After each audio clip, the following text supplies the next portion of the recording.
Welcome back, everyone, to Self Care in the City. This is my space where we explore what self care really looks like in real life. It's not just looking at that aesthetic version of things, but it's really looking at sometimes uncomfortable, but really deeply human side of wellness. So each episode, as you know, I'm going to be taking you behind the scenes with wellness founders and practitioners from across the UK who are redefining what well being really looks like today. And today, everyone, I'm so excited.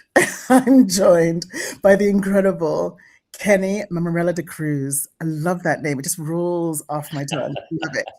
He is therapist, mentor, speaker, someone who has spent decades helping men reconnect with themselves, their emotions, and each other. And so this conversation, everyone, this one is going to be really honest and I think powerful. We're talking about what men carry quietly, emotional disconnection, and what it can look like for men to slowly reconnect themselves in a more honest, I think, and human way. So, Kenny, thank you for joining me. Absolute pleasure. And when you said sometimes uncomfortable, that's when I took a sharp intake of breath because that's where it's at, Yeah. or this is where it's at. And I just, we were just talking about how hot it is. I'm not a therapist, by the way, but this is my therapy room in central London. Oh, right. Okay. And I do therapeutic work.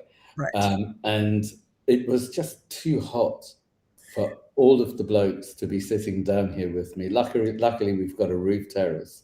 So we held this closed group of young men today upstairs on the roof terrace, Okay. and it was uncomfortable. It Mm, was mm, very uncomfortable, and there was anger, and there were tears, mm, and we were safe enough and loving of ourselves enough mm. and trusting of each other to take the risks to go where it matters and really meet ourselves. That's so beautiful. I mean, you've just captured just thinking about what that felt like today. And I actually wanted to take it back then because some people might be like, well, who is Kenny Mammarella? What is he doing? How did he get to do this work, this uncomfortable work? You know, did your own life shape what you did? And how did you get here? What first pulled you into doing this work? I didn't mean to in any shape or form. Okay. I didn't know what this work was. I didn't know what therapy was. Personal development hadn't landed as a thing. As a Probably around puberty. Before then, I was obsessive compulsive.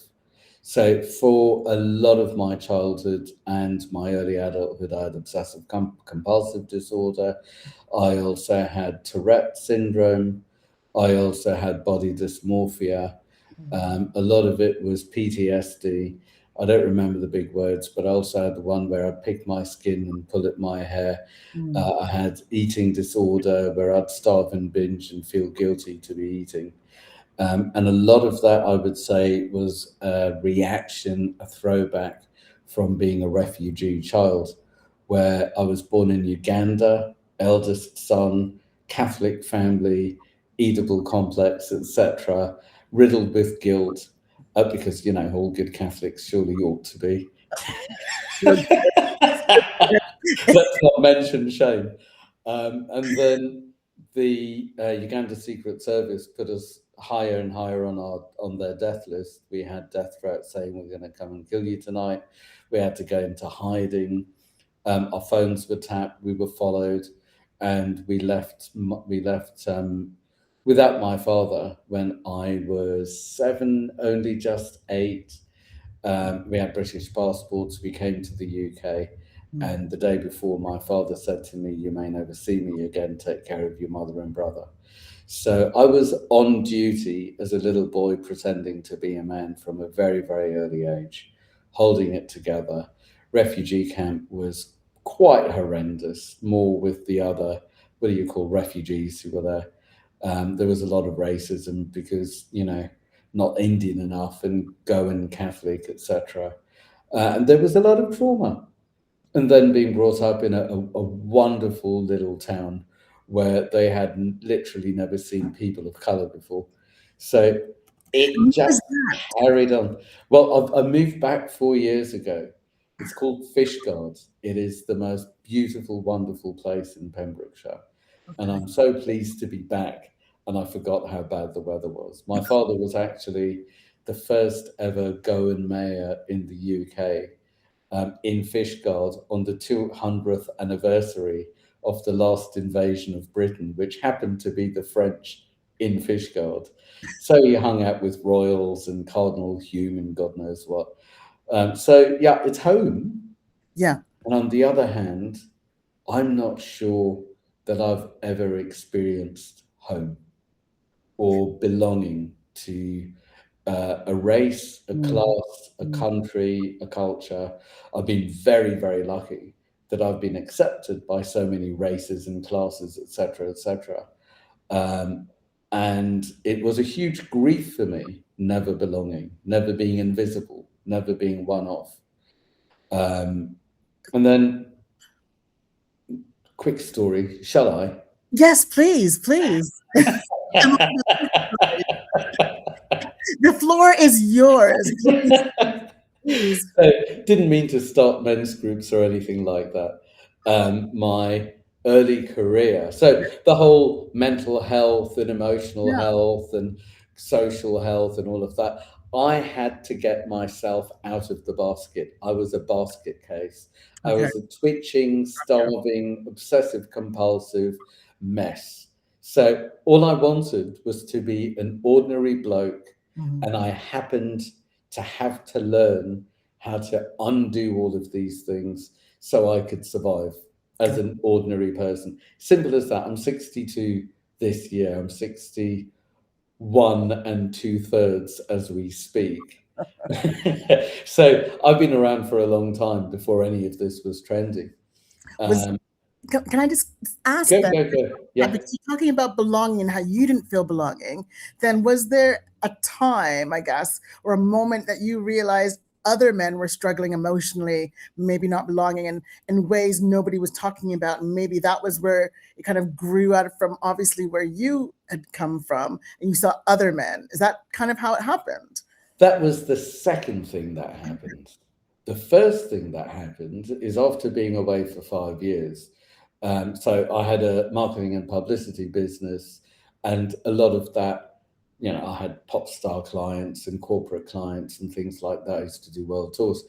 Um, a lot of my work that was done for free or very cheap was supporting people who are now quite well known authors and personal development and self-awareness and spirituality and stuff like that. So cut a long story short, um, I had somehow managed to create the most wonderful dream life. Literally all my dreams came true. The people I wanted to work with, the stuff I was supposed to do or wanted to do. I had a girlfriend that everyone else wanted one way or another. And it was time for me to really choose my life Mm, rather than fall into my life. I love that. Um, Mm, Various coincidences, and I was living in a warehouse in Bethnal Green, mm, and I was burgled, and I didn't, and it was a sign when I knew that I had completed this chapter. right. It's like, rather than shit, I've just lost everything, it's what a relief. There is a sign. I am in alignment. This is the right thing to do. And then my girlfriend, ex-girlfriend, then I don't remember, actually, she was a musician. She bought my insurance, so I was actually insured. Right. And I took 10 months to take care of my staff and my clients. And I chose to leave on the day that I came into the UK as a refugee. And then a little while after being burgled, one of my closest friends, um, Her name's Meretu Ratunamboa, Fijian woman, who was the Say that daughter of times. a wonderful woman. And it's like, you know, some people we just clicked and Yeah, we fell in love, but not lust love, just a yeah. pure, we belong together, we can laugh together, we can grow together. And then she went back to Fiji. She's a British Army Okay. kind of like family. Went back to Fiji for 2 weeks, and she never came back. And she kept phoning, saying, "Come over, come over. You know, you can work here. We'll sort things out." She happened to phone a few days after the burglary, and I kind of went, "You're right then." That's amazing. This is I love people that just, they don't think too much about making a decision. They just go with their heart. Really. My addiction was thinking, second guessing, controlling, fixing, and surviving. Wow. And that wasn't living, that was surviving. And I Yeah. had to unlearn that so Mm, I was literally handing my life back to wherever I need to be, whatever I need to do. And I started following the signs and yeah. following the signs. Oh my And I God. moved to Fiji, and there were various coincidences, and I met some people in Sydney. And then I ended up going to Calcutta, working with dying people with Mother Teresa. And I did this, that, and the other here and there. Came back to the UK 5 years later, expecting only to be here for 2 years. And I really, really, really missed my friends. One of the reasons I came back. Really? Um, and then I saw some of them, and I missed them even more because they turned into idiots. What do you mean? They Idiots. were lost. It's like who we were and how we were before I left. I left in '93 was very different to who they were when I came back in '98. And that understandably, they got distracted by drink, drugs, love addiction, sex addiction, money, power, whatever it Life? Is is. that what we call life? It's what people do. Exactly. It was normal. But for me, it's like, that's not good enough. So it was either 16 or 18. I must write a list of my closest friends in my lounge in Moswell Hill. And I literally said, and a lot of them were scared of each other because they were different classes and they hadn't met and whatever, it was new. But I just thought, fuck it. Um, so I said to them, I've never been to a men's group. I need to meet you all at depth again, and I'll still go raving and stuff, Wow. but I also need this depth. And if you can't meet me at depth and who you've turned into is all there is, then you're probably chucked.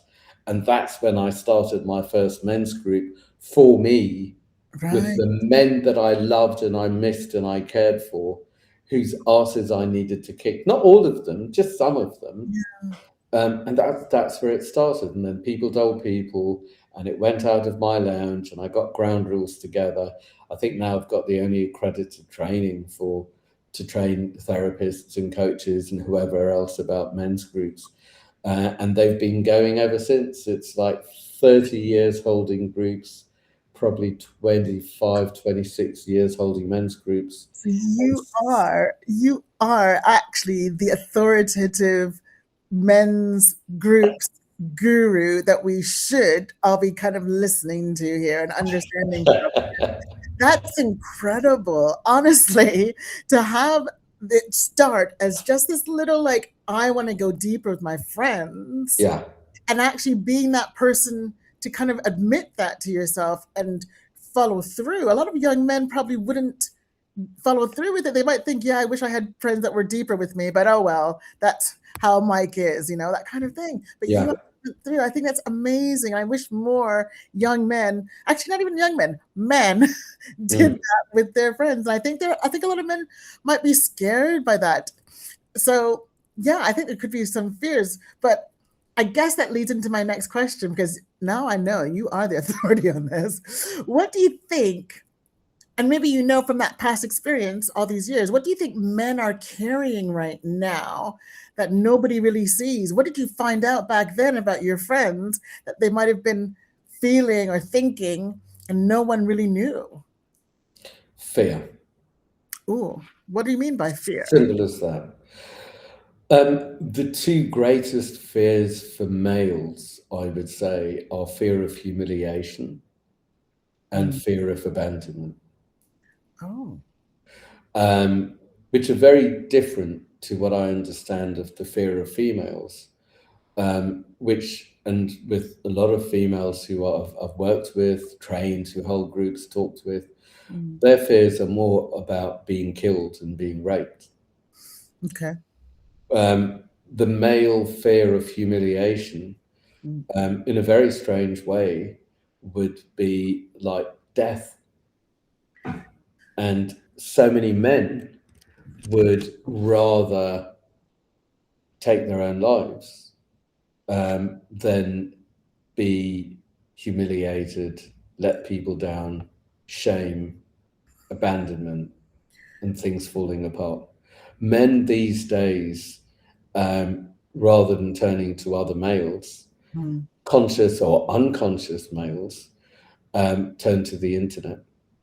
And the internet can give them algorithms that can feed them and feed them to keep them reading and take them down quite dark places. Yeah.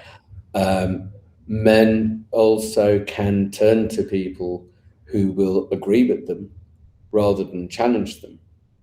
What do you mean Men with them? Sorry. agree. I've got rich business clients, for argument's sake, Yeah. who will ask the same question of 10, 20 people until someone agrees with them, even though it's a terrible decision that would damage a lot of people. And then they'd go with that one. So people, and this is how so much marketing works, Yeah. is let me go somewhere comfortable with someone who's going to keep me feeling good about myself and Yeah. help me to avoid myself and my dark shadow, which means there's no access to the gold shadow of what might be. So I can be in control and I can get attention and I can go through the motions to get some big hoorays. But will that actually help this individual live a good, self-respecting, loving life? I don't know. But if this is the process that people need to go through, then I guess this is the process that people need to go through. It's such a And I would say the murkiest place mm. for men is in the male mind. And I know this addiction of thinking and fearing and fantasizing and trying to fix the fears and fantasies and second guessing and then making up all sorts of stories about people, and coming from, wanting to shame and blame Yeah. rather than having access to name what's going on and turn a good life around. You know what? I think that's what's really powerful, what you've just said, because I think a lot of people, a lot of men would recognize themselves in what you've just said without ever having the language for understanding what that actually was. They'd be thinking it, they'd be acting it out, but they just don't know. They're not, a lot of that lack of self-awareness, I think, comes into play, unfortunately. And yeah. Yeah, the most powerful tool that I use working with men, because all of these voices, the inner critic, Mm. the inner protector, Mm. the inner flirt, the inner rage, Mm. the inner um, overthinker, controller, manipulator, all of these parts probably need to be heard rather than pushed away and therefore denied and fed with energy. Because if they're not heard and put into place, they will go into the dark shadow and Mm. they will run the show. And we as humans, I believe, Mm. need to be right about good things and bad things and ugly things. And if I believe that the world is not on my side and everyone's out to get me and my business partner's going to, not that I have one, want to betray me and run away with the money, or my best friend's going to want to run away with my wife, or whatever it is that maybe I had a trauma about in my childhood, or I've just watched too much social media or TV. If that's what I want to need to prove, then that's what I'll prove. So the most incredibly powerful tool I use these days, I think it's quite trendy, they call it internal family systems. I Mm. learned this decades ago voice dialogue where, well, using the chairs behind me and other chairs, I literally get people to move chair and I speak to different parts of them. And then Right. they come back, and then there's another part, and then they come back. And then I show them how to be in the center of their lives, being Mm, able to meet life and grow into a bigger, better life, which means being out of control, but sensibly out of control, rather than maintaining control and just repeating the same old pattern with the same old tragedies and the same old restrictions, feeling the same old badness and wondering why it's like that. and I think in all of that, they need to just be vulnerable. They just need to open up themselves. And so, actually, when a man, or what happens, do you think, when two men, I guess, when vulnerability has never felt emotionally safe? Do they actually get past that? Can they get past that? Does emotional suppression, I guess, eventually come out somewhere else? How do you get them to actually really dig and really get that self-awareness and let themselves be vulnerable? Because so many just freeze doing that. I'd say there are three camps here. Okay. The first camp is let me perform vulnerability for all of you, so you will think I am so wonderful and I will be your little star, and you'll all want to be my friend or have sex with me or come, invite me to things, and I'll carry on doing my vulnerable acts Right. so everyone can be close and I can get a fix of closeness and being a hero. Meanwhile, it's all a performance, it's all an act, and no one's coming near. Mm. There's a lot of it about. Yeah, I can smell that a mile away though, those I'm performance. so pleased you can. What a relief. He needs to be sucked up in stuff like that. Like, so you can just, yeah, there's something about those kinds of acts and the way some can be like expressing themselves, or the way they might want to talk in this language that makes them seem like they are I'm evolved. so aware, and I'm so sultry and comfortable in Yes. my masculinity It's that I can express my feminine side. okay, so that, and I get that. So, and it's actually the quieter, softer vulnerability, I think, that we're talking about here. That they don't have to. You're right. They don't have to perform. And I've seen those types as well. And it's such a Yeah. more beautiful, authentic thing. You can't put. You can't even describe it. It's just an aura. It's just a presence that they really give off, that you really believe. Whereas other people, you're just like, oh gosh, what are they Yeah. trying to do? So I get it. I And get where you're going from. that comes from the being and Oh, not the doing. yeah. Yes. Yes. Okay. Because in order for that to happen, this person needs to exist and come from I am Yeah. rather than am I. Am I performing to you? Am I safe? Am I popular? Am I giving you the right whatever it is you need? It gives all the power out in order to survive. I will be whoever you need me to be, and you take care of my inner child, and then we can be codependent and safe. And that's the difference between am I and I am. I am Mm. means I exist and I can extend to you with boundaries. Am I means I will be whoever you need me to be in order for me to be safe and accepted, and then you'll take care of me. Love that. I And am. that's the difference between showing up and showing off. Okay. So, right, men out there, listen to these wise words and realize there is more depth to being much more vulnerable, emotional, showing yourself intimate, whatever that connection might be. Yeah. Am I? And the second camp Mm. is the let's talk about it forever camp. Oh, Let's look for more trouble. Let's find people to blame. Let's find victim stories. mm, I could have done that. It's I'm a victim of yeah, Idi Amin from Uganda, yeah. or the Catholic Church, or my father, or the tragedies, or whatever dramatic sob stories. And fair enough. They all need to be felt, Yeah. not made stories of, not made personality of. They need to be felt, because in feeling through it, Mm. I can live beyond it. What But does that? if I'm safe enough Yeah. with someone, with myself, Okay. but also with someone who can see me from the outside, if I'm safe enough to feel my feelings, Yeah. then whatever backlog of feelings and tragedies and stories and limitations I have, belief systems, whatever, Yeah. um, they're not going to be able to pass.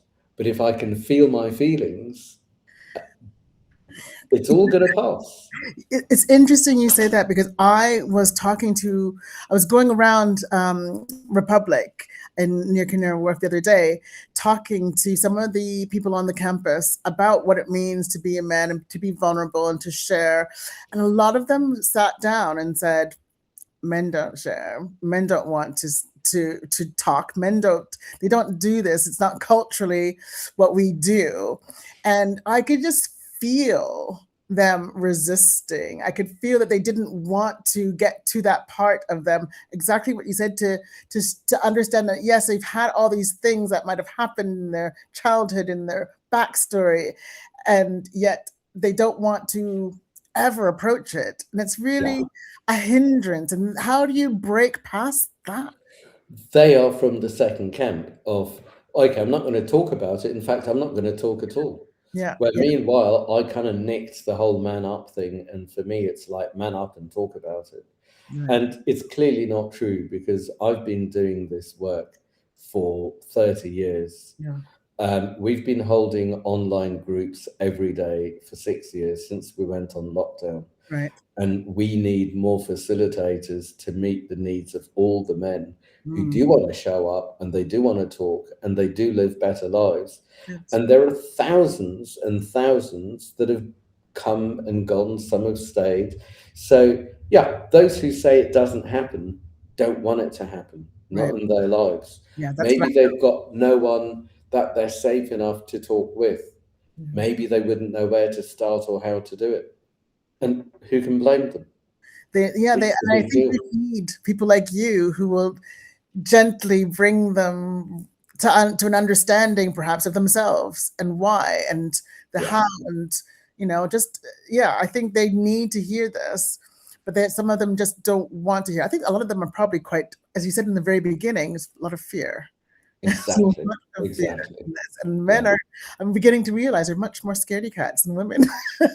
When Well, the thing is, I would also say that little boys Mm, come from love yeah. and are far more vulnerable than little girls. Mm, Little boys feel the tragedy mm, of their best friend playing with someone else, and they feel they've lost their best friend. yeah. So true. Little boys are little boys will play school with little girls to get attention while being perpetually punished. Oh. What happens when people play school? The little boys get punished by the school teacher, who's a girl. What happens when kids play, mummies and daddies? Well, daddy's in trouble, but at least they're getting attention. I can't argue with you on that one. So, And men and boys need attention. We are very fragile, vulnerable beings. mm, And I would say the name of the game mm, is to be our own authentic individual men, not the man out there that anyone says you're supposed to be. yeah. There is only one man that we can all be as individuals, and Mm, that's our own man, true to ourselves, undone whatever's not true, let go of whoever we no longer need to be, mm, and coming from I am. But it's not a limiting I am, yeah. it's an I am with space to change and grow and experiment and evolve and really take part in life with the intimacy of boundaries. That's really strong. I think that it feels like so many men really have learned to survive, but not to emotionally exist. And I think there's that whole, exactly what you've just said. They really need to come into their own, and it's just hard bringing them there. But I think, like you've said, there's so many that do want to get there. Just give them Yeah. space. And also, for a lot of people, life needs to be bad enough for their need for the need to fix something, Yes, very true. or these days lonely enough. And it's tragic how lonely males are. In the group that I held tonight, I hold about, I don't know, 10, 12 closed groups, plus the daily open groups and various others. Okay. In the group I was holding today, which started off as the young men's group, but now they're all late 20s, early 30s, because they've been around for a while. I remember one of the guys saying just how much more difficult it is to make more male friends, and how it's actually easier to find a girlfriend. And how many males Oh. find a girlfriend, hold on for dear life, make her custodian of heart, feelings, parenting, social life, and absolutely everything else. Now, that's not very sexy after a short while, is it? Yeah, well, I think a lot of people just fall into a trap, to be honest. Not, I say trap, I hate saying that word, but it really, they just get caught up in wanting to just do the do. Yes, I've got a girlfriend. Yes, I'm going to get married, without really understanding each other, or really understanding what it means to be in love, what it means to be a Yeah, boyfriend, what it means to be a girlfriend. And they just do it. yeah. It's kind of sad, but that's what happens. And I think relationships could be so much stronger, it could be so much more loving, could be so much more, beautiful, if people would grow into who they are as a person first, and people are not taking that time and just jumping. They want. Both and during as well. I mean, I've got my weekly so-called agony uncle column in the iPaper, Okay. and so many men write in about their relationships, scared to lose their partner, Wow. or scared that they're not performing right and their partner might want to leave. And it could be before perimenopause, scared because they don't know how to manage menstrual cycles or moods, Wow. scared because, and all of this is, how do I fix it so I don't get abandoned? How do I perform right so I'm not letting anyone down? And again, it can boil right down to fear of abandonment, fear of humiliation. And the name of the game is, who are you? Who do you no longer need to be? And very often it's, who did your partner fall in love with? But this is exactly what And where's he gone?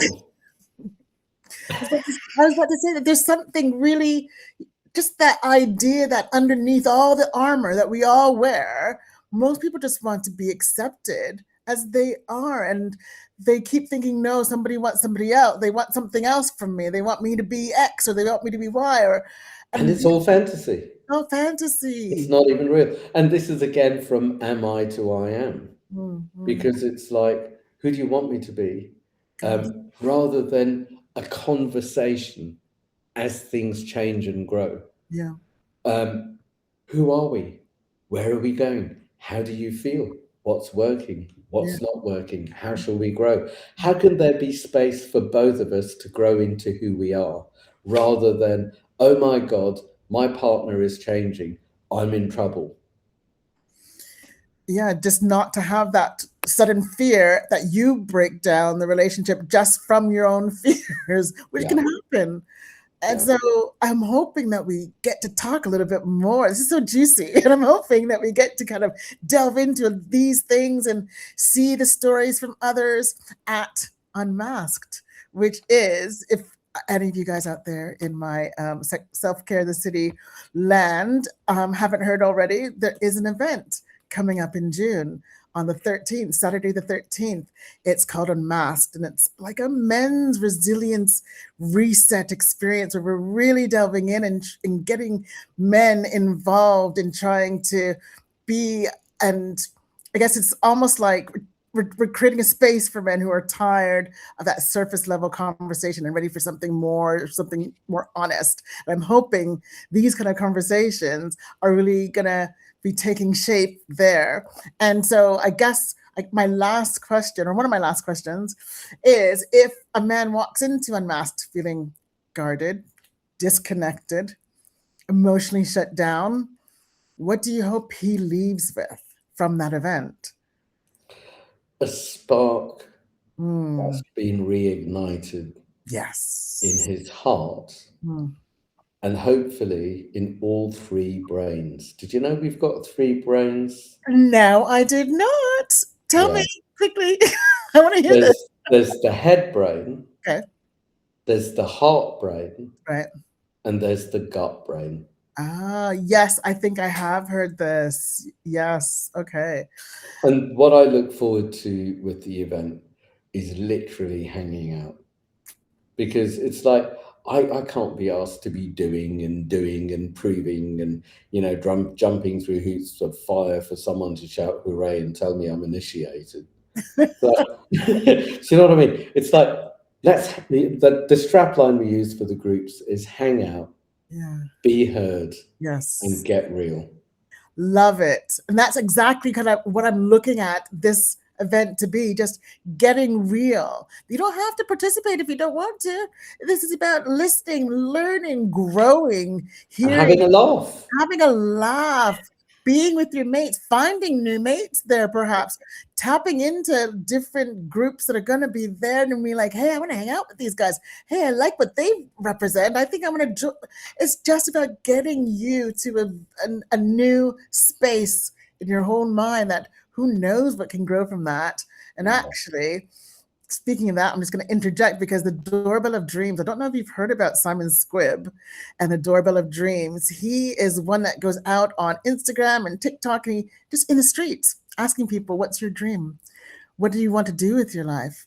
And he literally he gives funds to them to start their business, to start whatever it is that's giving them a passion that they haven't done at all. And he kind of catches up with them, says how they've done. They have to use the money that he's given them to actually start their business. And he's done that for so many years now. And so their Doorbell of Dreams is coming to our event. And it's a chance for any man who said, you know what, I'm tired of living this life. I want to create a new dream that I have as a reality. And that could happen because you talked to the Doorbell of Dreams that day, and he's going to be funding somebody.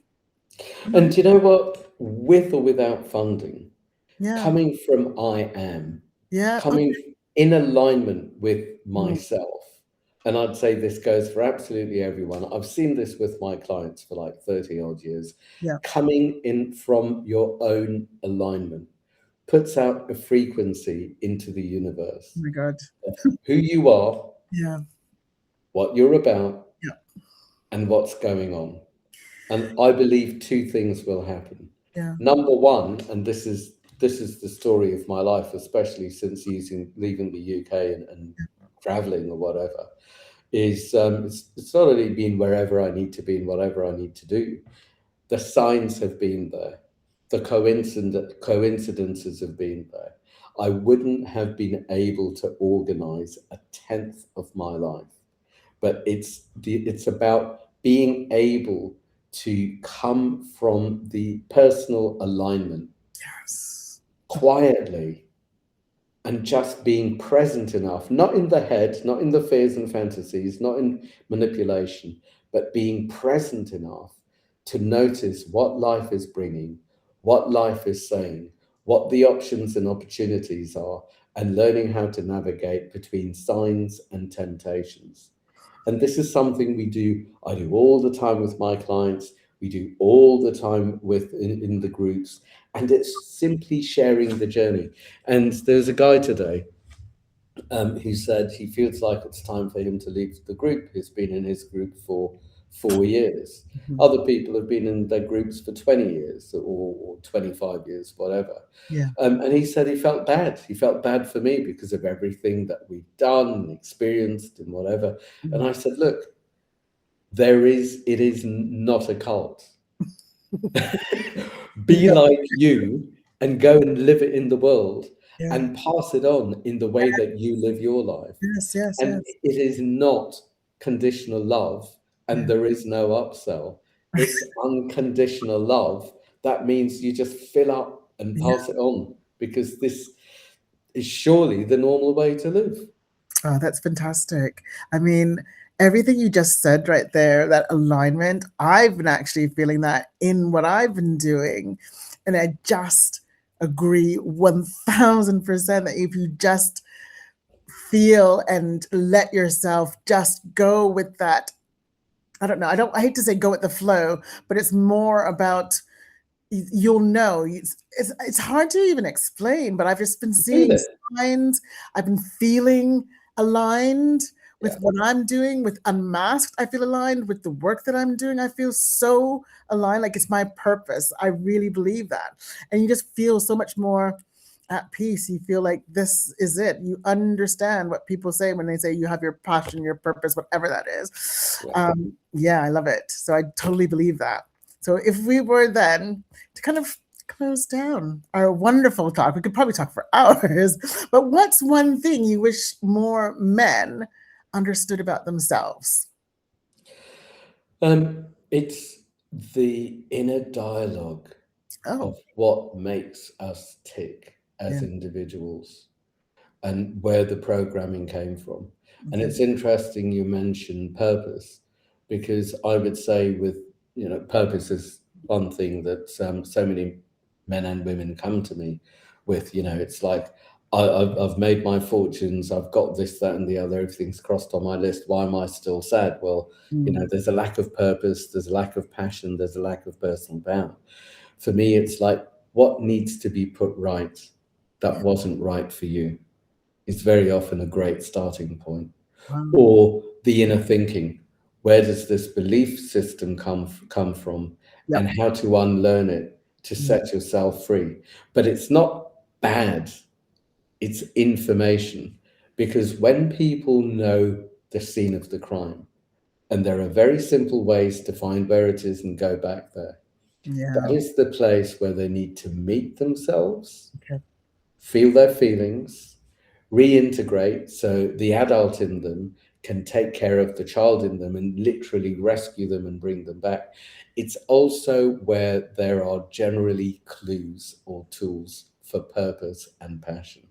So it's just knowing how to work this. And rather than being a smart ass on the big day, telling everyone clever things, what I'm going to be doing is bringing along 2 or 3 men who are also going to be telling their story, Love it. so we can all be together and Yes. share our stories and Yeah. see who can relate and open it up Yep. and be in it together. Oh, Yes. what fun we're going to have. I think it's going to be great. I'm so looking forward to it. Oh my God. Thank you so much, Kenny. Mammarella-D'Cruz. I'm saying it. That's so romantic. The way you say it is so glamorous. It is a glamorous name. I love it. But I thank you for this conversation. I mean, I just think this whole conversation was just so beautiful. And for the work that you continue to do, helping men feel seen, feel heard, and feel connected. And thank you, audience, for listening to Self Care in the City. If this episode resonated with you, share it with someone who might need to hear it. And if you like to experience these conversations in person, as I mentioned earlier, Unmasked is taking place on the 13th of June at Republic. That's East India DLR station, right beside Canary Wharf, so it's not too far. 2 p.m. And so that's London for anyone who's listening from outside. This is in London that's taking place. It's a one-off event, but I think it's going to be a start of something. I feel this is going to be a movement, this kind of event, bringing people together like in this kind of way. I feel it, but we'll see how we go. It's just going to be created for men who are tired of that, like I said before, that surface level conversation. So expect real conversations, expect some emotional insights, I think. I think there's also going to be that connection with other people that are in the room. So whether you come with friends, you walk in alone, this is really about creating a space for you to feel heard, understood, and less alone in what you're carrying. So we We'd And love. also, irrespective of your gender, Yes. this is open to Yes. everyone. Thank you. Thank you for saying that, because I've had some women say, "Oh, can women not come?" I'm like, absolutely. Are you? They are going to find out so much about so much, and it could turn their lives around Yes. Yes. and help their blokes and get them to understand their fathers and bring up better children. This is for women to hear as well. This is being built by men. We love to have the men make these kind of tweaks and understandings of their own, but it's the women who are going to probably like push them towards it. So yes, please, women, feel free to come. We'd love to see you there. See you next time, everyone. And thank you so much, Kenny. Talk to you soon and see you on the 13th. Bye for now. Bye.